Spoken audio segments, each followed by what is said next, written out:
সমাজ সংস্কারক রায় সাহেব ঠাকুর পঞ্চানন বর্মার প্রয়াণ দিবসে তাকে শ্রদ্ধার সঙ্গে স্মরণ করল শিলিগুড়ি পুর নিগম। মঙ্গলবার শিলিগুড়ি নৌকাঘাট মোড়ে অবস্থিত তার প্রতিকৃতিতে পুষ্পার্ঘ অর্পণ করে বিনম্র শ্রদ্ধাঞ্জলি জানান মহানাগরিক গৌতম দেব।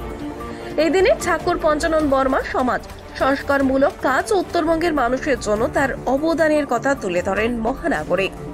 তিনি বলেন, ঠাকুর পঞ্চানন বর্মা শুধুমাত্র কিষাণদের অধিকার রক্ষাকারী নন, তিনি ছিলেন প্রকৃত সমাজ সংস্কারক। আজকের প্রজন্মের কাছে তার জীবন দর্শন পথপ্রদর্শক। শ্রদ্ধাঞ্জলি অনুষ্ঠানে পুর নিগমের একাধিক কাউন্সিলর ও পুরকর্মীরা উপস্থিত ছিলেন। সকলেই সমাজ সংস্কারকের প্রতি শ্রদ্ধা নিবেদন করেন এবং তার আদর্শকে আগামী প্রজন্মের কাছে পৌঁছে দেওয়ার অঙ্গীকার করেন। এসজেডি এর এটা উদ্যোগ ছিল, এই ঠাকুর পঞ্চানন বর্মার মূর্তিতে আমরা তার প্রতি আমাদের যে শ্রদ্ধা, সেই শ্রদ্ধা জানালাম।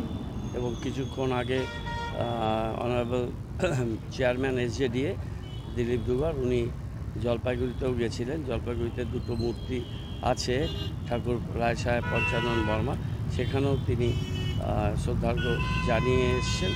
এবং আমরা রায় সাহেবের যে চিন্তা ভাবনা, সমাজ সংস্কার, ক্ষত্রিয় সমাজের আত্মমর্যাদায় প্রতিষ্ঠিত করা, সেই ব্যাপারগুলো আমরা সম্যক অবহিত আছি এবং আমরা তার পথ নির্দেশকে সামনে রেখে আমাদের রাজ্যের মাননীয় মুখ্যমন্ত্রী মমতা বন্দ্যোপাধ্যায়ের নেতৃত্বে এবং নির্দেশে সেই কার্যক্রমগুলো আমরা ধীরে ধীরে কার্যকর করছি।